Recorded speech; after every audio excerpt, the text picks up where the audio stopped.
and these series was based on the fact that I believe that, you know, Black people globally are experiencing a lot of trouble, let's just say, to smooth it out.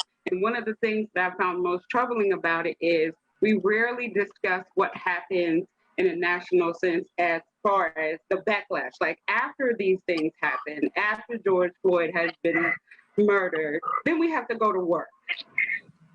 And I think that's a lot of times that we kind of forget about that part. There's no coping mechanism. There are really no seminars. There's a lot of stuff that kind of happens that's airbrushed over that we don't really get to discuss in these type of formats. So I wanted to definitely do that here.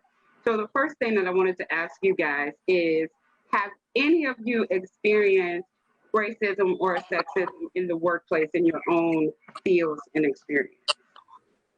And share an instance that's like probably the most painful one.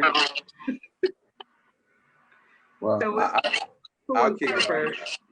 Courtney, go ahead. Oh, sure. There are so many to detail. I will share that I have been passed over for opportunities that I know I was qualified for in favor of external applicants that were different demographics than I am.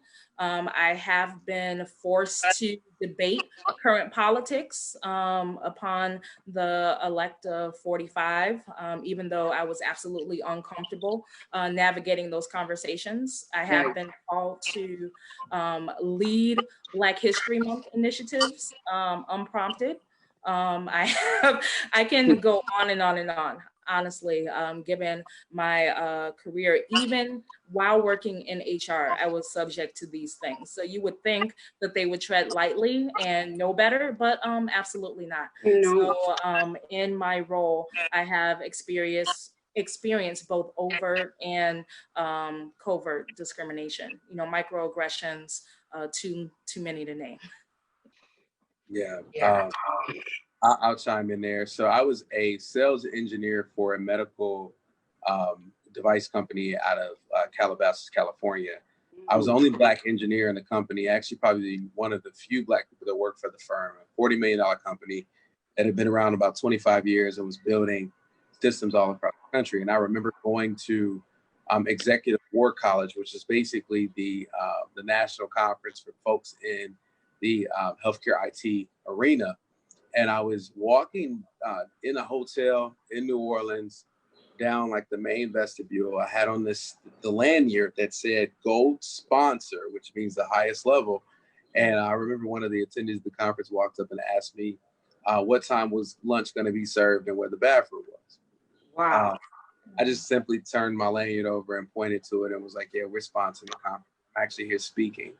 And I remember at that point in time, that was 2015, thinking to myself, like, I have to change this, which is part of the reason why I left the field, sold my startup to go work at Chicago Scholars, because I saw part of the issue is that the number of people just in the room and at leadership positions at the table didn't look like me. There were no people of color. There were no brown people. And of weathering that causes on us as individuals that are supposed to be in the field is enormous. We are now responsible for being the vocal leader or the focal point of speaking on behalf of all of us in the room. And I remember just getting tired of having that feeling and wanting to figure out how we change that, which is why I do the work I do now. So C-Clay and Maxwell, you guys, C-Clay in South Africa, obviously we know after apartheid and after the conversations for healing had continued or started, there's still a considerable amount of issues as far as racism and intersectionality in the country as well. Have you yourself also had that problem? Have you experienced racism there too? Absolutely. Racism in South Africa. You know, I feel like we're just always vying for the gold medal in the racism Olympics. You know, because in the context of the work, there's so many different examples, from obviously having limited opportunities in the corporate environment to, you know, my connections with, you know, these comments about my hair or my body shape and being sexualized in the workplace. You know, to a point of having executives when you're away on a strategic retreat, Mm. getting a text that says, "Can I come and tuck you in?" You know, and it just is, or you know, having, if there's some sort of you know, crisis in the media because a black political party has maybe done something that is, you know, corrupt or whatever the case may be, it's like, oh, your cousins, hey, like what? Oh. What do you? Yeah, it's insane. Yeah. So Maxwell, the arts community is especially combining, I'd say, for people of color. So have you experienced racism in that sector specifically on yourself too? Yeah, I think that sort of what most people are stating, that I think some of the largest is the subliminal things that are embedded into the infrastructure. And, Mm-hmm. you know, for example, pretty much 98% of my art sales are from, you know, by Black people and to Black people, which is fantastic. And it's great to be able to sell to that demographic. But that's not an accidental thing. That's just by sheer, you know, statistics and who you know, what you know. And then when you look at the numbers in terms of, you know, how much Black people make and stuff like that, then you start to trickle down to looking at the fact that if I was a white person producing the exact same artwork, I would be making significantly way more and have a far wider audience and have far more opportunities. So those are some of the ways, and in the non-for-profit sector, which I'm also in, I see the exact same thing. I'll have an organization that is working side by side with, working for the same cause, but the amount of money that they're bringing in to do the exact same service, for example, this organization servicing about like 30 kids, was bringing in what I have to spend for it like about tenfold just to service 3 kids for what I'm doing for 300 kids. So it's those Wow. type of things that are constantly, you know, going on in terms of the opportunities that are just embedded into our infrastructure without the leveling of the playing field. So those are the type of things I've experienced. Yeah.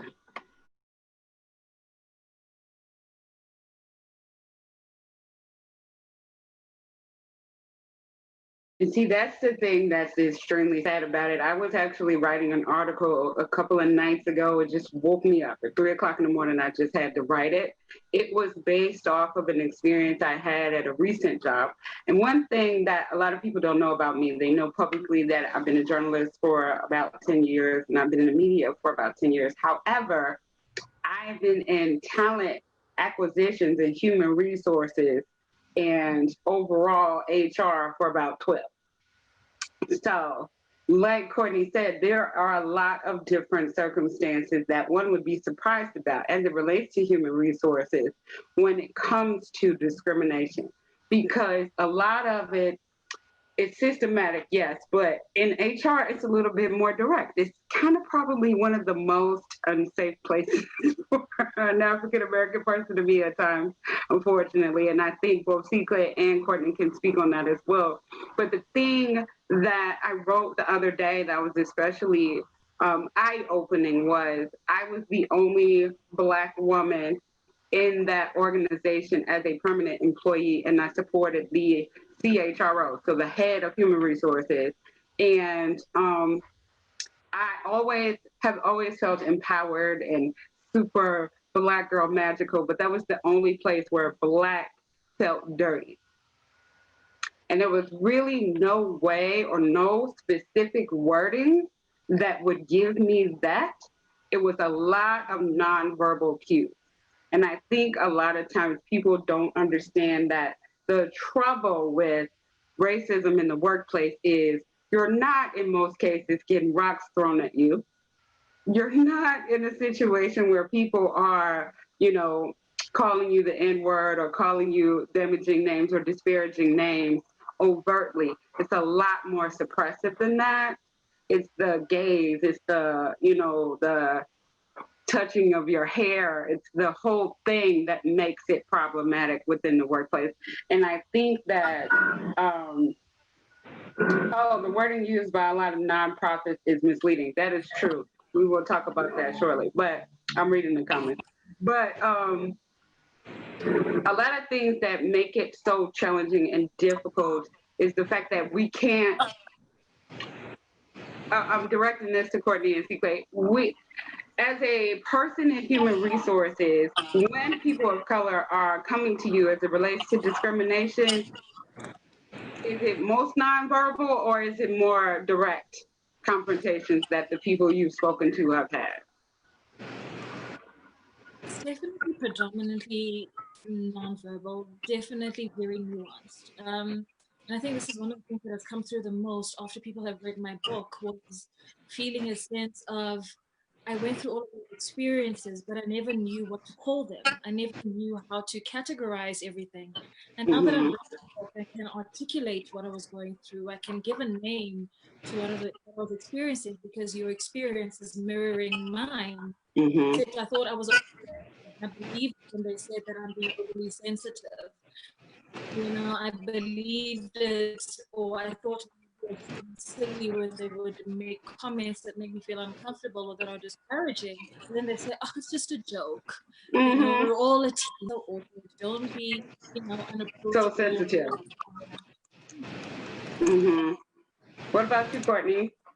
I will say that most employees come to me with microaggressions. And those are the subtle, very covert, sometimes well-intentioned comments that get interpreted or received, as with a bigger context, right? So, but it really depends on the culture of the company, because I have had to navigate just direct, outright insulting language, very demeaning, belittling behavior. So it's, it starts at the top, and, because culture is a living, breathing thing when you think about a workplace culture or a workplace environment. So I would say it's maybe 60-40, depending upon the company that I'm partnering with. But microaggressions, far and wide, when you think about the types of complaints and the very nature, even things like, "Oh, well, you don't count. You're not black, that doesn't count." Or "You won't understand," or, asking, "So is it safe to go home? How do you feel staying later? What's your neighborhood like?" Even those concerns, masked in care, absolutely are microaggressions. So there's been, in the breadth of my career, a lot of re-educating and enlightening for awareness, and really unpacking the why behind why those statements were made. But it's pervasive, no matter whether it's corporate, nonprofit, companies of all sizes, because people bring their whole selves to work. They bring their biases with them, they bring their history, they bring their emotions. And so it's very naive to think that you can leave all of that at the door. People bring their whole selves to work, and different workplaces are just, microcosms of that, right? So you have all of these shared experiences. And when you think about what it takes to really build an effective team, you have to analyze where people are, the full breadth of who they are and what they're contributing, not just in terms of performance, but in terms of the actual person. And so, examining that and really unpacking that is something that I'm passionate about, because too many people focus on performance, but they, neglect, who's actually producing, and what it means for all of those different, backgrounds to interact with each other. For sure. Yeah, I know personally, I never even thought about that, Courtney, as the "you're not black" association as far as the microcosm, because I've gotten, "Oh, you're from Evanston, you're whiter than me," probably more times than I can count. I haven't even ironically, it's so submersive that it happens so frequently, we don't even really know that it's happening sometimes, because I've definitely been whiter than me more times than I can count, and that's a frightening experience. like Courtney said, we spend a lot of our time at work, and everybody brings themselves at work. I believe it's about a third of our life we spend working. So be that entrepreneurs or any type of functioning, we are interacting with people that we did not ask to interact with majority of the time, have more than a third of our life, which is extremely daunting. But Jeff and Maxwell, it seems like, and even, well, all of you actually, you've all kind of removed yourself from the corporate sector in a way as you are your own entrepreneur and you have your own business and you have your own not-for-profit. Now, what I wanted to talk to you about is kind of an argument that I received when I found out that I was choosing this panel first was, is the answer that Black people actually remove ourselves from the corporate structure? Do you guys have, I know that's a really heavy question. So do you have anything to contribute to that?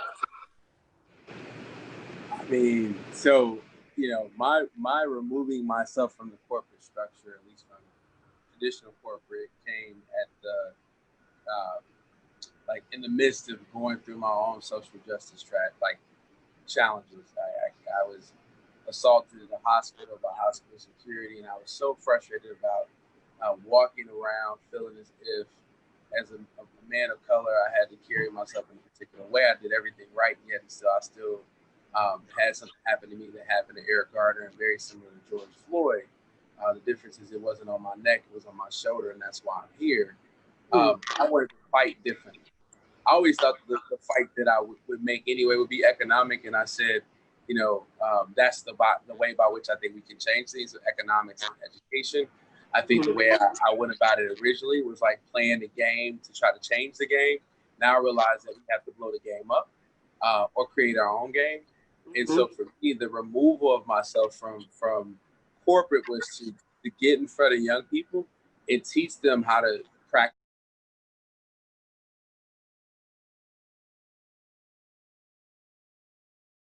cooperative economics, to teach them entrepreneurship, to teach them all of the skills that you need to know or understand to exist in this as an adjunct to the game, like an offshoot, right, to be successful, but do it such that you can still support and serve people in your own community. When I say our own community, I'm not really restricting that to color.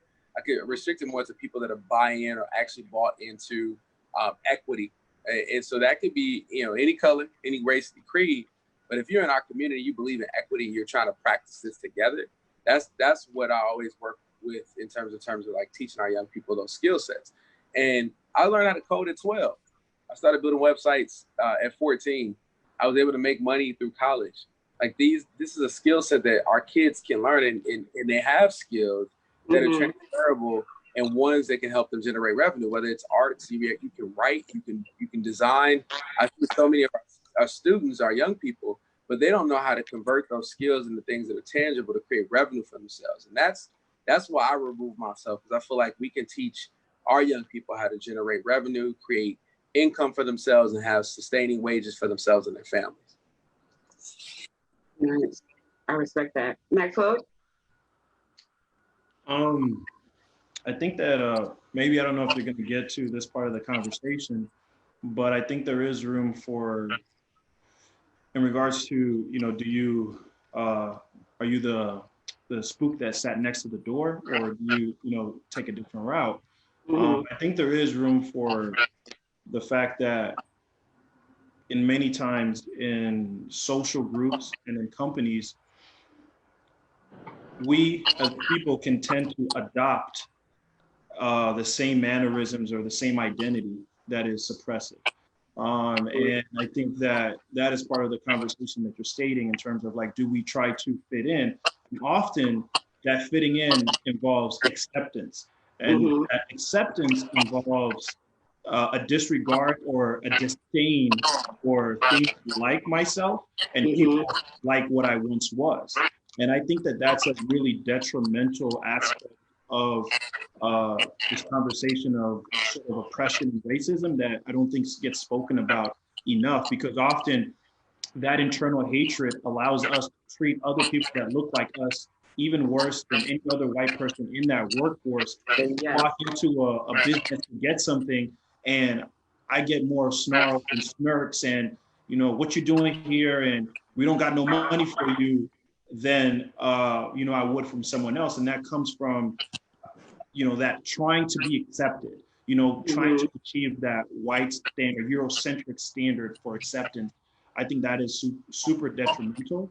And I would say overwhelmingly, you know, one of the greatest things we can do is do for self, even if what is for self is not at the capacity that, once again, like as I stated, you know, being able to sell to Black people is something that I think is great, even if it's not as much as I would have been able to sell if it's to a white audience.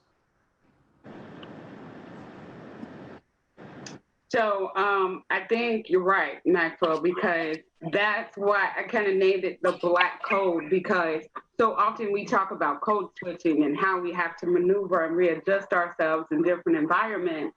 But like you said, there are side effects to code switching that do brim into self-hatred, that do brim into trying to be at the top of the heap, being the best prized employee, the most successful person.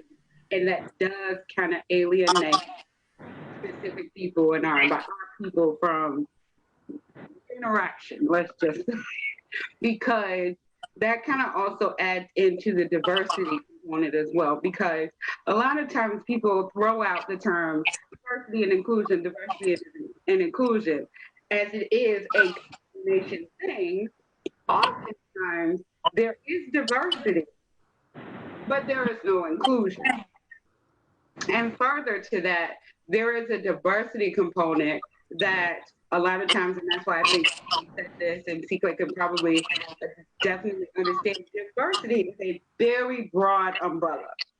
That it encompasses so many different things.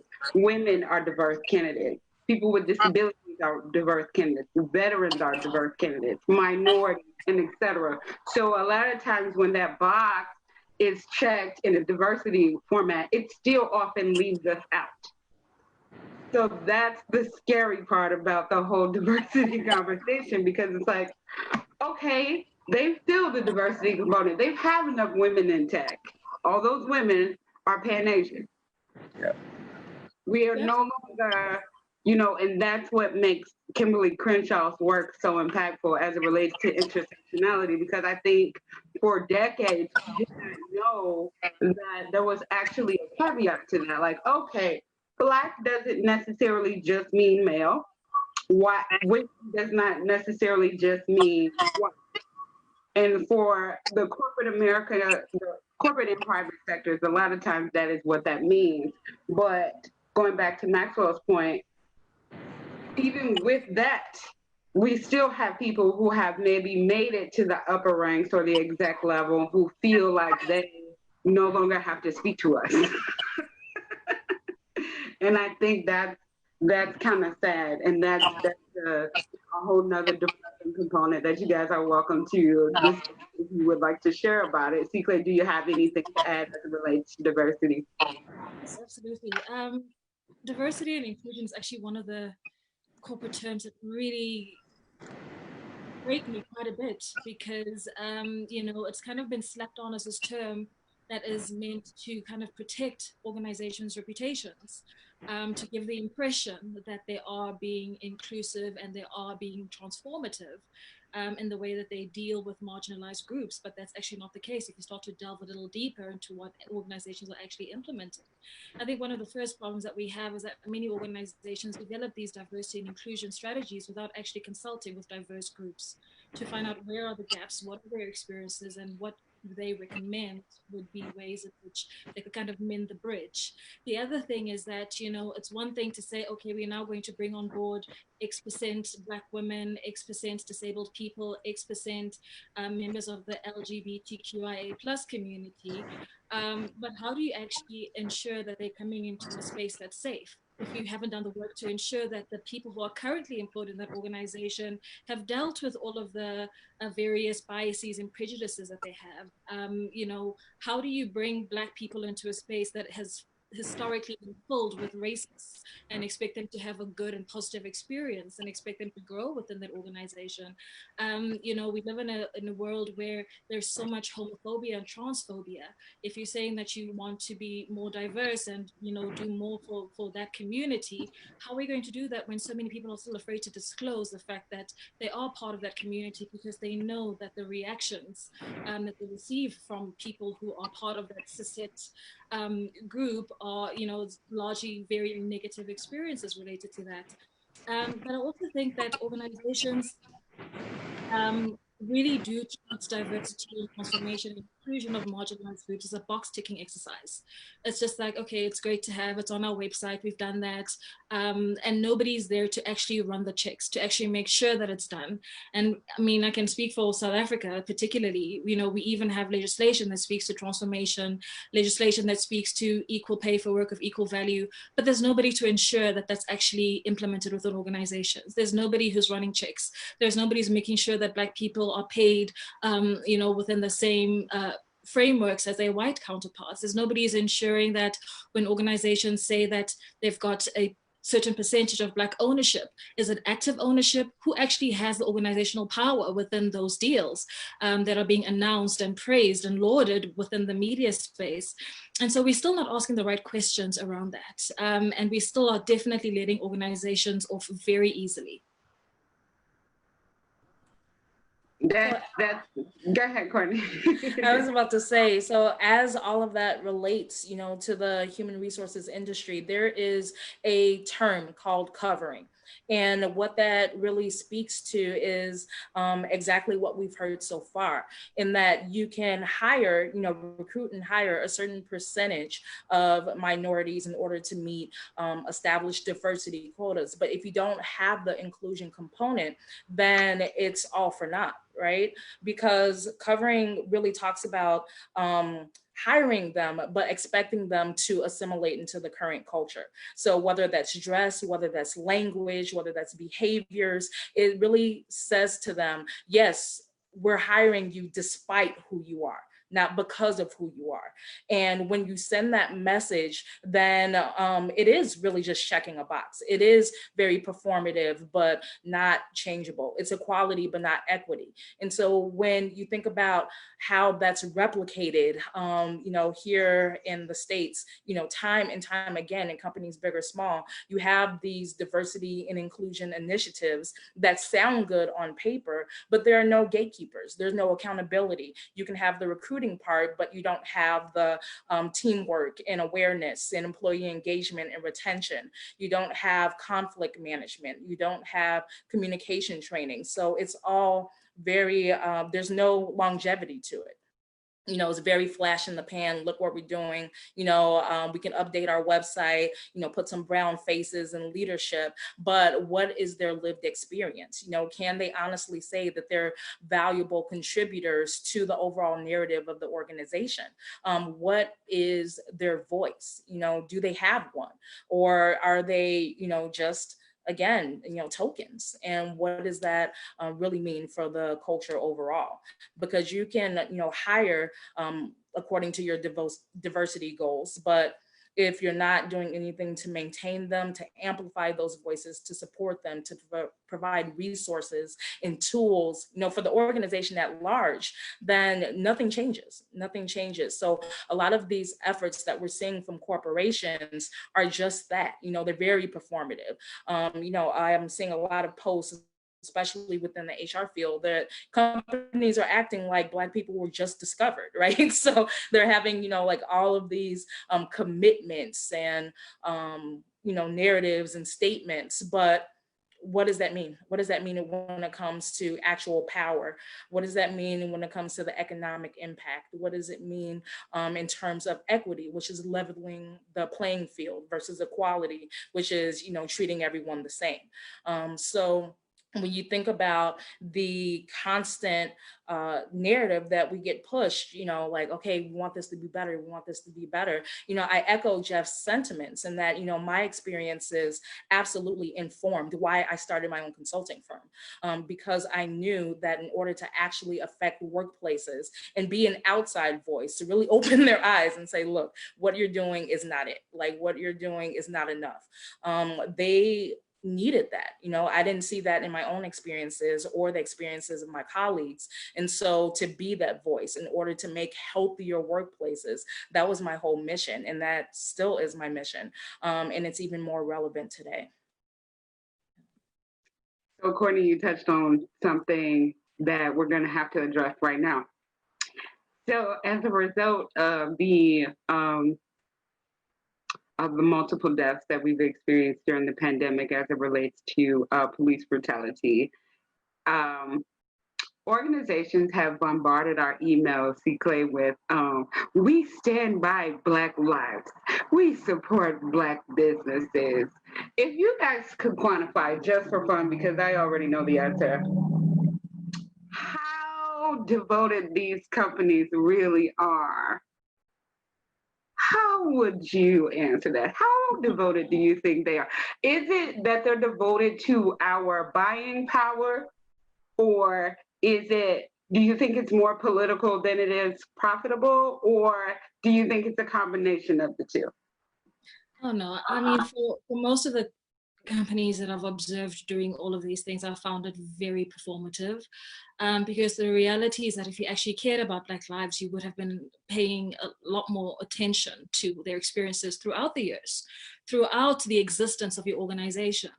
The fact that there are organizations who have come out to say, you know, we stand with the Black community, and you've had their employees coming out and saying, I'm sorry, what? I was suspended for speaking out about the lack of diversity, or, you know, models speaking out and saying I was dropped from this campaign, or I was dropped as a spokesperson for this particular brand because I spoke out about police brutality.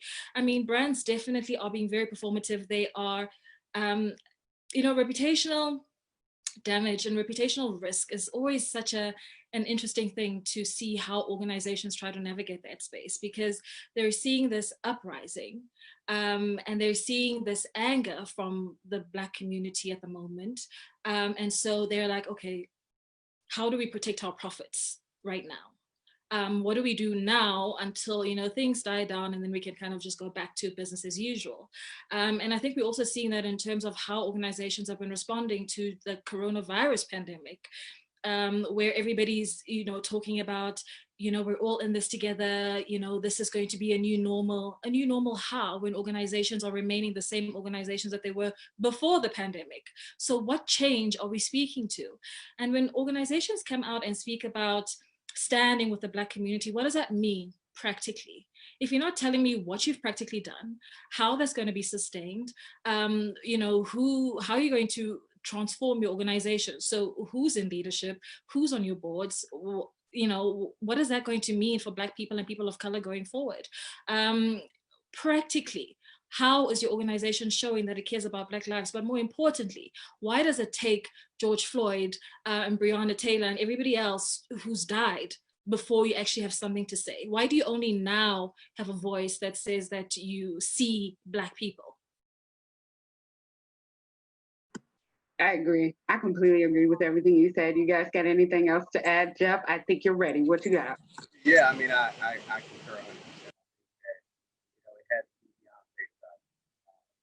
And I think that we need to be strategic as people.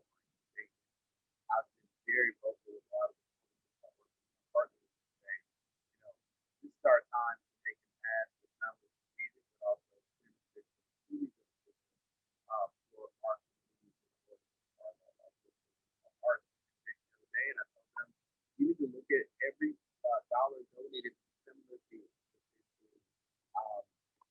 If it is the, you know, the Goodman, the Ford Theater, all of the above, you need to be very strategic and say, hey, you all have been giving these organizations this amount of money for this many years. And as a Black theater, we're doing this work, same kind of play. We're putting these things on.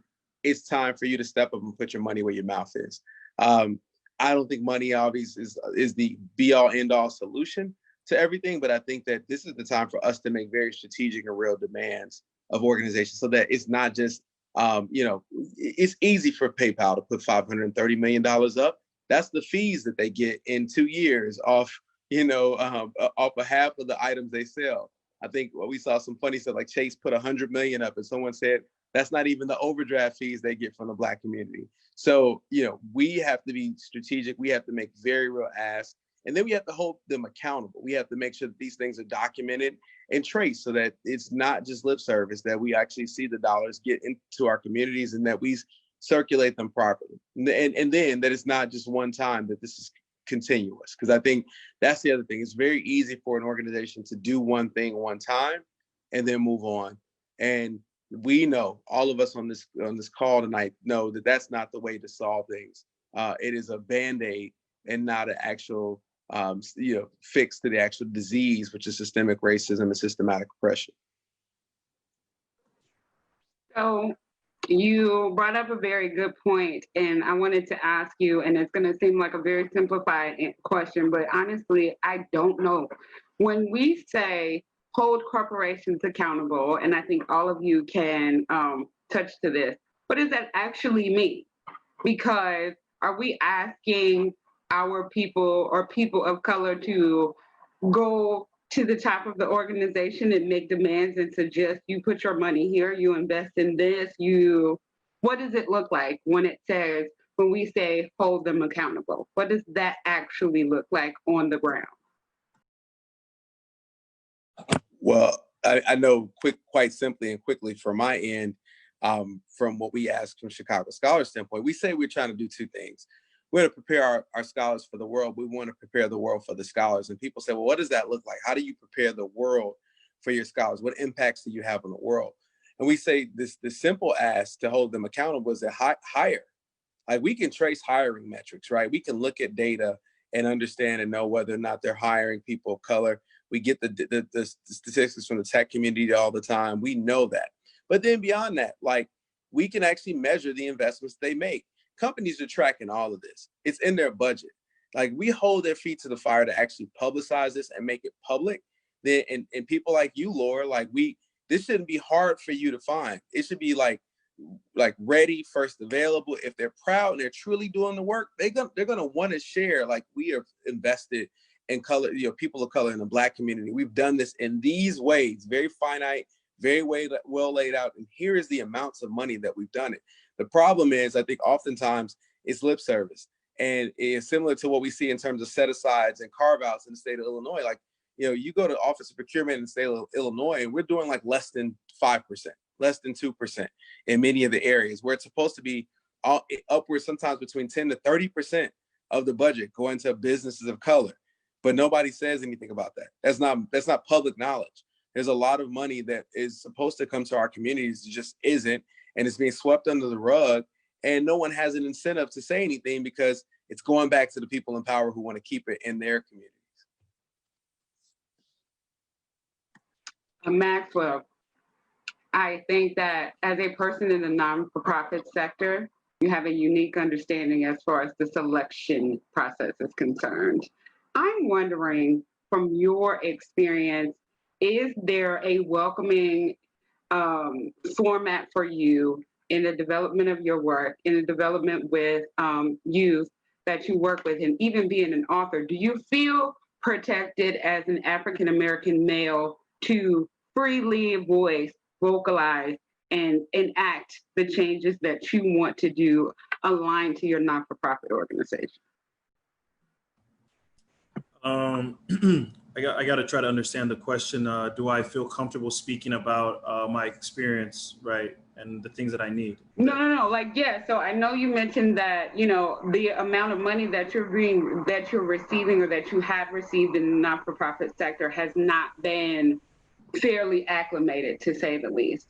Do you believe, or do you often question that it's relative to the fact that it's an organization for children of color, or do you think it's just because you, as the center of the organization, are a person of color? Yeah, so I guess I'll get to that and also add to what you guys were talking about.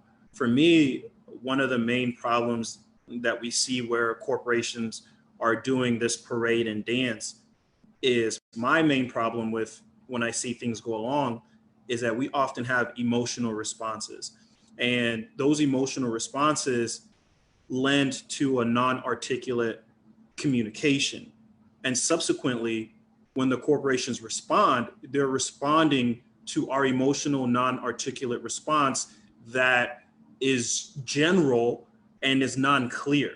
And that's why often for me, I don't typically get engaged in the hashtag world of conversation, because I understand we have to get to the meat and potatoes. And then we wonder why we just get a hashtag from them because we just want to do hashtags. So they play the hashtag game with us too.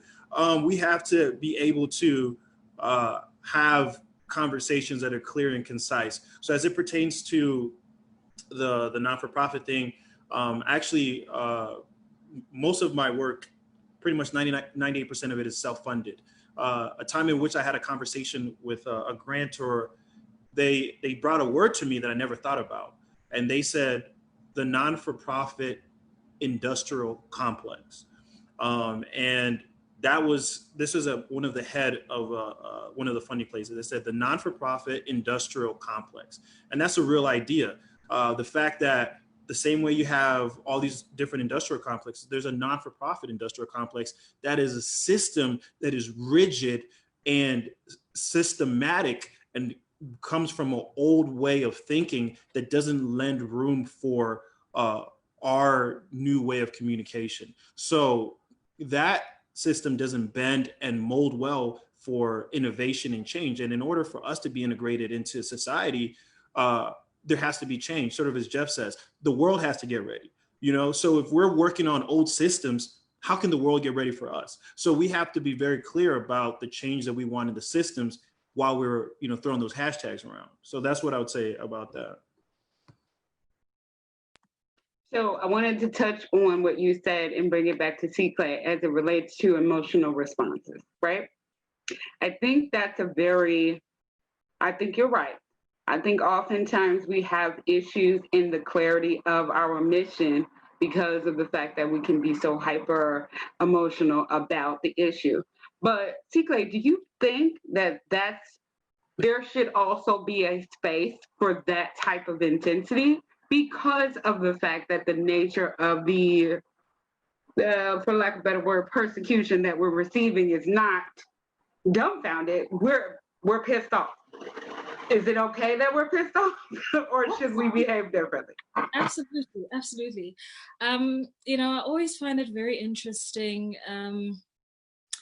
When you are speaking about interacting on really tough topics like this, when engaging with corporates, particularly, in that we must take away our human response to very painful discriminatory practices. And I think that there's space for both, and we need to find a way to merge both.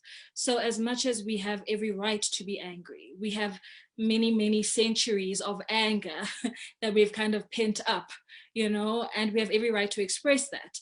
But that anger must be supported by very logical, precise, arguments, demands that are supported also by legislation.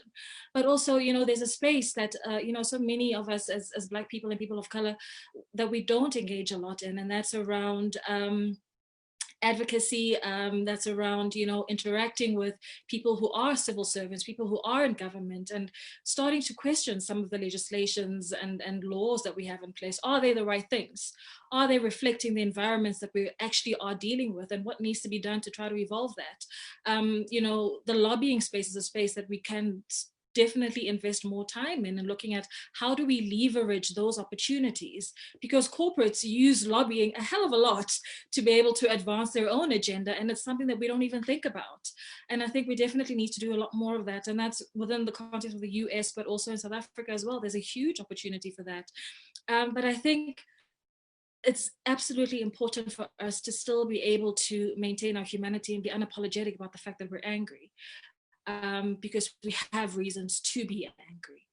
I just think that we just need to work on what we support that anger with, to ensure that we are driving meaningful change, to ensure that whatever it is that we're demanding, we're able to make sure that, you know, organizations are held accountable in a meaningful way, in a productive manner, to ensure that there are ways to ensure that there are mechanisms in place to monitor that they are implementing what they've promised to implement, that they're doing it in the right ways, that the right people are having access to the right opportunities, that we're not continuing the cycle after having all of these conversations. And then 3 years down the line, we're going to be back having the same conversation again. So there's definitely a lot of checks and balances we need to look at. The current system is obviously not working, and we need to relook that. And that requires a lot of collaboration from us. So you need the organizers who are great at arranging protests. You need those people. You also need legal minds who are able to start tackling, you know, legislation. What do we need to be looking at? What do we need to be changing? Who do we need to be having these conversations with? Who do we need to be lobbying? You need to have conversations with HR people from an organizational perspective, looking at policies. Are policies clear enough for employees to be able to say, this is the treatment that I've experienced, and according to this policy, it goes against organizational culture, and it actually infringes on my rights as an employee. So what recourse can I take? I think one of the issues that we have is that HR policies are so vague. And so when people experience all of these things within the organization, it's like, well, I was bullied. Okay, what happened? What was your experience? Well, you know, this person did A, B, C, D. And it's like, oh, are you sure? Weren't you overreacting maybe?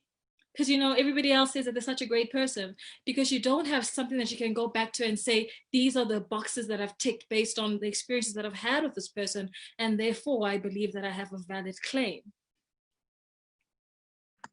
I think we've all experienced that on some capacity. And what's ironic about that is I've been told that very same thing, Sikle, from a person of color. No, she's so nice. She would never do that. Yeah, believe it. But I am an ostentatious person, don't get me wrong, but that does not mean I don't know how policy works. That just means I'm a little over the top sometimes, but not in this environment. But what I wanted to also talk about that I think we've touched on a little bit, but I kind of want to talk about Maxwell's artwork a little bit, just a second. So the photo that I used for your biography for this panel is I want to talk about it. Can you explain it to me? Oh, what question do you have about it? I mean, were you afraid? Or did you just say, you know what, I'm going to do this. It's going to appear like blackface, but it means more than that. Can you kind of give me an idea of what you were going with? Because I like it. I want to be as bold as you when I grow up, but I want to talk about it a little bit. For sure. I think there's a lot to it. I've been doing blackface all throughout college. I have a whole series of that. It's called My Darkest Days. And that current piece is, for me, an evolution of that work. And it goes to a joke that I, sort of, as I was in college, just trying to climb up, just trying to be the best Black person you can be. There was a joke that I thought about, and it's, what do you call an educated Black man?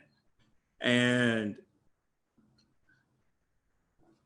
that sentiment of the struggle to escape and fit in is what I try to express. The fact that no matter how high you climb up, even you look at Barack Obama, like the type of, I don't know if there is a more clean-cut dude than, although not perfect, I don't know if there was a more clean-cut guy. And the fact that he received so much hatred and racism that is unfounded on merit, that was just strictly on just because his race and his identity. I quickly in college identified the fact that I would forever be in minstrel show, and I was interested in doing work around that, and sort of repurposing and recommunicating that idea. And the work that I do within that capacity speaks to that. Just speaks to the duality of Blackness. You know, we call it code switching and different things, but it's this minstrel show, you know, like of expression. Yeah, for me, it's just there's a lot more to it, but I think that's my truest self. It's what I see and what I feel others see. And real quick, it's like when I was doing the work, because I also did that work in public, where I do these public performance pieces, what I realized is there are many places in America where I don't have to put on a black face in order to be seen as blackface. And that was, you know, the big daunting reality where I knew that this is the work that I do, you know. And I sort of, for me, it's like, I see you seeing me type work. I do a relationship with audience and performance. So that's a little bit about that work right there. I had to know, and I knew people were gonna ask, so I had to ask it. But before we go, because we're gonna wrap, because T-Clay needs to go to bed soon. We can't keep her up this late. It's almost 2 a.m. It's not club time. We're in quarantine. So the last question is going to be related to cultural responsibility. And it's a loaded question for it to be the last question, I know. But as it relates to intersectionality and women and harassment in the workplace, ladies, do you feel like we should receive a certain subsect of advocacy from Black men as it relates to those type of harassments in the workplace? Like, do we feel culturally responsible for each other? And that's a really deep, big ass question. Sorry to tell you, but I want to know a little bit of what you think about it. Ideally, do you feel like we should collectively address harassment as it relates to women in the workplace? Is it a collective thing? Do we have to bring a buddy? Is it that type of thing that we should probably be more equipped to do? Well, I can speak to that directly. I think it's important to emphasize that harassment isn't just a woman's issue. Harassment is absolutely the responsibility of everyone in the workplace. So when I'm doing harassment and sexual harassment training, it is so important to emphasize that it is not a woman issue. It is not for women to hold and to carry and to live with. It is absolutely everyone's responsibility. And in terms of not only preventing it, but reporting it and being each other's advocate. And that goes across the board. So no, I don't see it being a women's issue, because healthier workplaces have that lens that it is absolutely everyone's responsibility. It's everybody's problem, absolutely. Yeah, it's everyone's problem. So I don't think that it's the responsibility of Black men and to carry that for Black women. I think they should carry that with Black women, because it is absolutely, you know, it's everyone's responsibility. It's Black men get harassed at work too. I have stories for days. I have absolutely stories. So no, it is not just limited to women. You know, harassment has many, many definitions. And so when you think about what that actually looks like when it's played out, it's, you know, everyone has to be responsible for it. Everyone has to be accountable for preventing, reporting, and cultivating an environment where it's not tolerated, you know, zero tolerance across the board. That's everyone's responsibility. I agree. T-Clay? I absolutely agree with Courtney on that. As much as, you know, it's very similar to the conversation that we have about race and racism, and the fact that, yes, as Black people, we can speak out about our experiences and we can say what type of environments we want to work in, but we actually need white people to be part of that journey. We need them to, because the reality is that, you know, when you're talking about sexual harassment or even gender-based violence, yes, it affects men and women, but predominantly affects women. And more so when you're looking at women, Black women and women of color. And so it's important that as much as, you know, women are told, well, why didn't you go and report it? women are not believed when they go and report sexual harassment. It's always, you know, but what were you wearing? But are you sure you didn't provoke it? Are you sure you didn't lead him on? Are you sure you didn't give him the wrong impression? You know, so it's always a woman has to first defend herself before anybody goes, well, we'll still check and see if it's, you know, if your story is plausible. And I think that it's very important for everybody in the organization, just as Courtney said, for everybody in the organization to take it on board as a responsibility that they have to create a culture that does not tolerate any form of discrimination, any form of harassment or abuse within the workplace. And that includes sexual harassment, that includes bullying, that includes racism, that includes people being underpaid. All of those things fall into, you know, what essentially company culture allows. And we need to get to a point where we understand that as much as we speak about company culture or organizational culture, this is not something that creates itself. It's created and sustained by people. And the people who create and sustain it are the ones that we need to be dealing with, that we need to be addressing, that we need to ensure that there are ways in which to hold them accountable, to ensure that they are contributors to, you know, an evolved culture within the organization. Culture is not something that's kind of cemented. It can be changed if organizations actually want to change it. And I think, you know, specifically speaking about sexual harassment, one of the issues that many people who are victims of sexual harassment in the workplace are fearful of is the retaliation, which is a very real thing. Because if you go and you report sexual harassment and it happens to be at the hands of a man who is considered a star within the organization, they automatically are going to protect him, and then they're going to make you look like the bad person to try and force you out of the organization because you're either a risk because you're being too litigious, or you are, you know, going to bring the company into disrepute, and they just need to force you out and you end up without a job, and they are still protected and they go on to abuse the next person. And so these are very real things that we're dealing with within the organization. And that's why it's everybody's problem, because if somebody comes up and says, I've been sexually harassed, our first instinct should be to believe them and investigate the issue. And treat it with all of the care and all of the ethics that are required to ensure that you actually are rooting out all of the bad apples within the organization, because it's far too many. I mean, even when you talk about police brutality and the issue of, you know, people say, oh, well, you know, it's not everyone, it's just a few bad apples. These bad apples are literally everywhere. They have rotted out everything. So how can the bunch is ruined? You bad apples? That's not the case, because the experiences that people are sharing show us every single day that it's not just a few bad apples. And the same applies for sexual harassment. Jeff, you look like you had something to say there.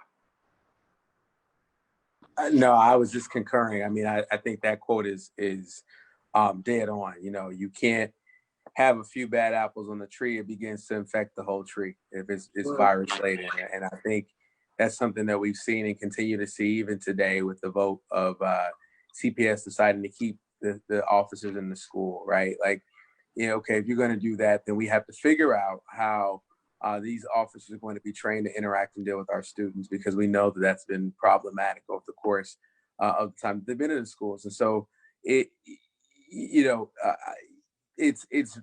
really getting increasingly frustrating and difficult to see us hit our head doing the same thing, expecting a different result. You know, we're watering trees with bad apples, expecting bad apples not to grow on trees. And that is a problem that will continue if we continue to water trees that are infected with bad apples.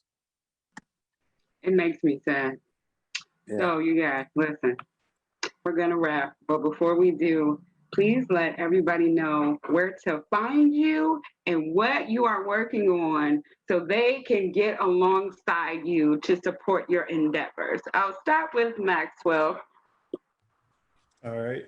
Thank you, everyone that tuned in. The best way to find me is just through Google. You just type in Maxwell MKs, whatever you find is okay there. And you know, just I always have a lot of projects, so in various facets. So just Google me and you'll see where I'm at currently. So yeah. Courtney? Sure. So you can find me at Kassar Consulting. That's KASSAR consulting.com. I'm also on LinkedIn, Courtney Underwood. I'm on Facebook, Instagram. I have a relatively big digital footprint. I'm always big on interaction. So I was, absolutely excited for this opportunity. In terms of things that I'm working on, there are a couple of master classes that I now have available.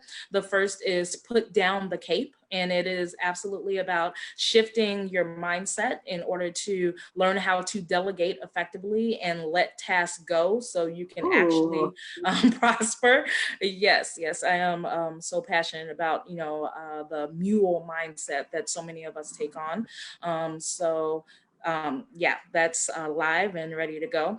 And then my second course is about managing the transition back to work for all of the workers that have been remote for months, and they're now having to adjust to the realities of being called back to a workplace when they've had autonomy for so long, independence, little oversight, but still have managed to produce. Many of them have found a healthier work-life balance, and now they are reluctant to go back. So from an employer perspective, how to manage those employees, how to manage that transition and actually make it go smoothly amid the current climate that we're in. So the answer is let them stay home. No, I'm just kidding.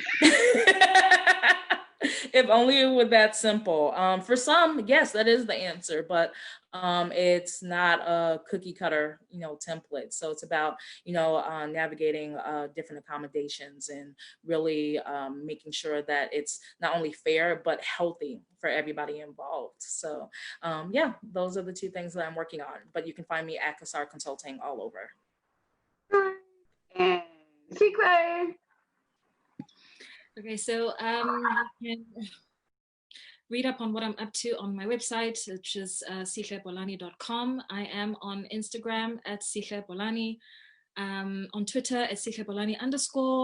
I also have, you can visit workingwhileblack.co.za to check out some of the resources that we have there for Black professionals. You can check out at Connected Black Women on Instagram to see what the Connected platform is about, which is the career development platform for Black professional women that I have.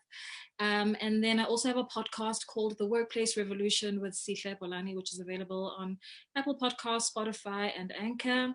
And I have an event coming up on the 11th of July under my Connected banner. So that'll be up on my socials within the next day or so. So you can check that out as well to see how you can be a part of that webinar.